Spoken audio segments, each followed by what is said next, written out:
Hi, boys and girls. So by now you have been working on nonfiction in Reader's Workshop through our agenda for a couple of weeks now.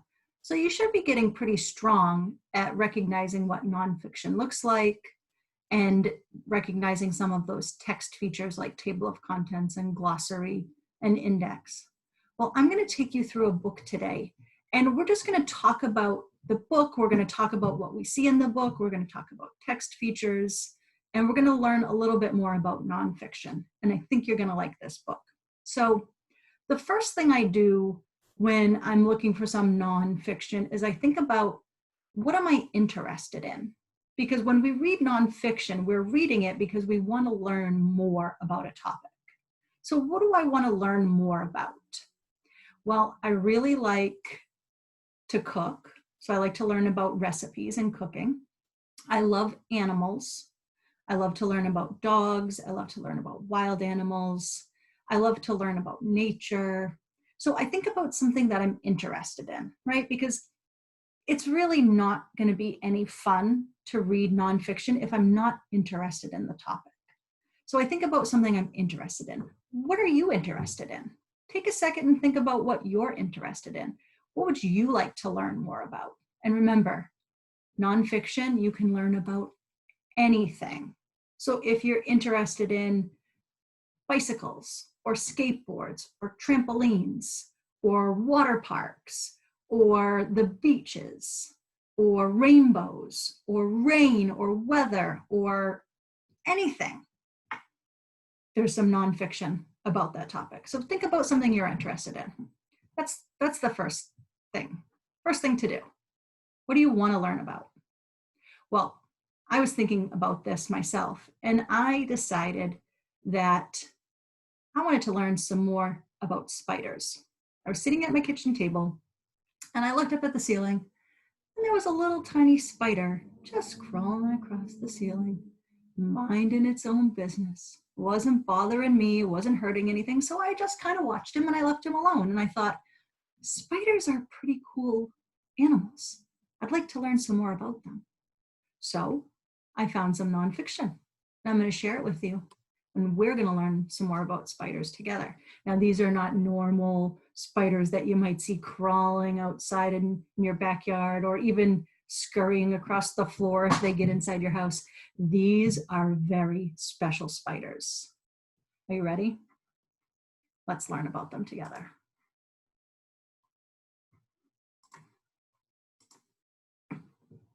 This book is called Goliath Bird Eating Spiders.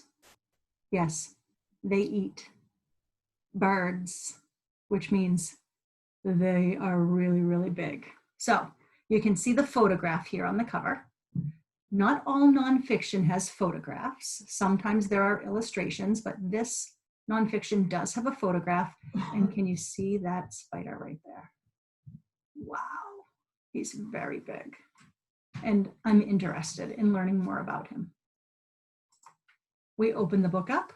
First thing we see, look at this text feature, table of contents. Now, I want to learn everything I can about this spider, but let's say I just wanted to learn, are they poisonous? I just want to know that. I don't want to read the whole book. I just want to know if they're poisonous. So I might come here to the table of contents, and I'm going to look through all these headings here. Let's see, a big hairy spider, 2 body parts, home in the rainforest, what's for dinner, poison fangs. Ooh. So if I just want to learn if this kind of spider is poisonous, I'd probably just go to page 12 and read that part of the book. The table of contents is a great place to go if your book is big and you only want to learn a specific thing about a topic. I'm going to read this whole book though. All right, a big hairy spider. That was the first heading that we saw here in our table of contents. Goliath bird-eating spiders are very big spiders. They are about the size of a dinner plate. Imagine the plate that mom or dad puts your supper on. Imagine a spider that big. Wow. They weigh more than any other spider in the world. And I want to point this out to you. Look at this picture. When we read nonfiction, we can learn as much from the pictures as the text. So we never want to ignore the picture. So it says, how big is it? Here's a human hand, and you can see there's a red line going from the middle finger all the way to the wrist, and the Goliath spider. So what do you think? Bigger than my hand. That spider's bigger than my hand. Now, in the text, it just says they're very big. This picture here gives me a better idea of just how big they are. So never ignore the pictures in nonfiction. Like many spiders, Goliath spiders have 8 legs and 8 eyes. Even with that many eyes, they can't see very well. Their bodies are covered with many tiny hairs. Now, if I just skip to the next page and I ignore this picture, I'm going to miss out on this fact right here. Can you see that little fact? This is going to give me more information. Never skip the pictures. Goliath tarantulas are light tan or reddish in color. Some parts of the spiders are darker brown. So if I just skipped to the next page, I would miss out on that fact. I don't want to do that. I want to get all the facts I can. 2 body parts. Spiders have 2 body parts. The mouth, fangs, and legs are in the front part. The back part is for making silk. I'm noticing something here in the text. I'm noticing 2 words in bold print. The author made those words bold for a reason. So I might take a second and think about those 2 words. They may be words that I already know, but they might be words that I need to take a second and try to figure them out. So fangs. Oh, I know what fangs are. Those are really sharp teeth. And silk. Well, I think I once had a shirt made out of silk, and it was like a really smooth kind of shiny material, but I can't imagine that spiders are making shirts. I might need to take a look in the glossary to learn more about that word. And I know that because it's in bold print like that, I can learn more about it in the glossary. A Goliath spider has 4 legs on each side of its body. So there's 4 on this side and 4 on this side. Okay. I'm going to keep thinking about that word silk, though. The back part is for making silk. I wonder if that's the stuff their webs are made out of.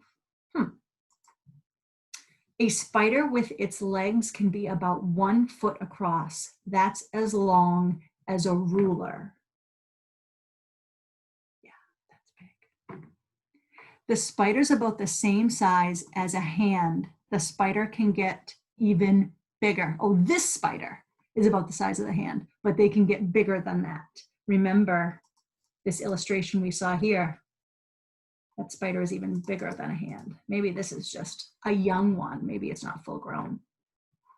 A spider with its legs could be about 1 foot across. I can't even believe that. Size of a ruler. Now look, there's not even any traditional text on this page. It's just one big illustration or one big photograph with lots of labels. It says, what makes a tarantula a spider? That's a great question. Because the spider I saw crawling across my ceiling was not a tarantula, but it was a spider. And this guy here, he's a spider, but he's a tarantula. Let's see. Now, if I just skip this page, I'm never going to learn what makes a tarantula a spider. So even though there's not print on this page like there is right here, I'm going to learn a lot by looking at this photograph a little bit closer. So it says legs attached to the front body parts. The front body part has the eyes, fangs, mouth, and stomach. The back part is where silk is made. Oh, so that's that again. Spiders use their fangs to put poison into the animals they hunt. All spiders have 8 legs, jaws with fangs, silk, a hard covering on the outside, eyes, most have 8 eyes, hair on their bodies for sensing the world around them. So what makes a tarantula a spider? Well, the spider I saw crawling across my ceiling, it didn't have fangs. And it did not have hair all across its body. So I think those are some of the things that make spiders tarantulas. And you can see this really big guy. Home in the rainforest. Goliath spiders live in a rainforest. The forests are hot and wet. Hot and wet parts of the world. The spiders make their homes in burrows under the ground. Here's another bold word here, burrows. So I know that certain other animals live in burrows, like groundhogs, and bunnies can have burrows, foxes can have burrows. So I think that's just like a hole in the ground. So spiders make their homes in burrows. That's interesting. Look at this map. Where do they live? Now this is South America. So this is not where we live. We're way up in this part of the world in North America. So any Goliath bird-eating spiders near where we live? Nope. Oh, here we go. This is where we are, over here in Massachusetts. These big spiders are way down here. So there are not any around us. We do not have to worry about them. What's for dinner? Goliath spiders are great hunters. They hunt at night for mice, insects, and other small prey. Look at this word here, prey. Well, I know sometimes we go to church and pray, but I don't think that that's what this word means. They hunt at night for mice, insects, and other small prey. Maybe the prey is what they eat, what they're hunting for, right? So when you see a word like that that's in bold, it means it's important. So take a second and think about it. The hairs on their bodies help them sense when a small animal is near. Oh. I kind of thought maybe it was for keeping them warm, but they live, if I look at that map, they live in a part of the world that's really warm already, so they don't need the hair to keep them warm. Those hairs must kind of tingle a little bit when there's an animal nearby, and then they know. The Goliath spider is resting in its burrow. Oh, so if I was still unclear about what a burrow is, that picture would help me out a little bit. The Goliath spider, when Goliath spiders hunt, they get close to a small animal, then they grab it with their strong, hairy legs. When Goliath spiders feel afraid, they stand up on their back legs. Look at that. I wonder why he does that. I know sometimes that bears, if they are scared, they might stand up on their back legs. And I think they do that because it makes them look bigger and scarier. So I wonder if that's why the Goliath spider does that too. Because if he was afraid and there was something that may be threatening him, he could make himself look bigger and scare that other animal away. Poison fangs. And this is the part that I really want to learn about. Giant Goliath spiders have a special weapon. Their fangs are filled with poison. I know what poison is. It's something that's going to make you sick. When they bite an animal, the poison makes the animal stop moving. Humans don't need to worry too much. A bite from a Goliath spider hurts about as much as a wasp sting. Have you ever been stung by a wasp or a bee or a hornet? It doesn't feel great, but it doesn't hurt too much, right? So we don't have to worry about these spiders because they live far away from us, but also they're not going to hurt us very much. The Goliath spider has found its prey. Ooh, it looks like he's got something there. Oh. Watch out for enemies. Even big spiders have enemies. Hawks, owls, and snakes sometimes eat Goliath spiders. An insect called a spider wasp can kill them too. I didn't know that. I'm surprised they have so many enemies. The spider wasp is dragging a Goliath spider back to the spider burrow. That's a strong wasp, huh? Growing up, baby spiders hatch from eggs. They look like little adults. They must shed their outside skin to grow bigger. This bold word here, shed. Well, a shed is sometimes where you might store your lawnmower or your snowblower, but I don't think that has anything to do with the spider. So I'm going to think about this word a little more. They must shed their outside skin. Oh, I've heard of snakes doing that before. They shed their skin, they get rid of their skin, and then they grow new skin and it helps them to get bigger. That must be what spiders do too. They shed their skin many times during their lives. Okay. A Goliath spider looks after her young. The babies will change color as they grow. And look at those. Those are little baby Goliath spiders. Much smaller than mom, but that's still pretty big. Learning from spiders. Huge, hairy Goliath spiders are very special. They have an important job in their forest homes. We can learn a lot from them. Goliaths are not good climbers. They are too big to climb well as smaller spiders. So that little spider that I saw crawling across my ceiling, he was a very good climber. This guy is not such a good climber. And here's the glossary. So all those bold words that we paid extra special attention to, they're right back here in the glossary. So burrows, fangs, poison, prey, shed, and silk. Let me look at that silk a little bit more. Strong threads made by a spider or silkworm. That must be what they make their webs out of. Awesome. Well, boys and girls, I hope that you learned something about the Goliath bird-eating spider. Pretty interesting, huh? So remember, find something that you're interested in. Think of a topic that you'd like to learn more about. And find a book that's just right for you. Sometimes nonfiction can be a little tricky, so we want to make sure that it's not too hard, it's not too easy, we find a just right book.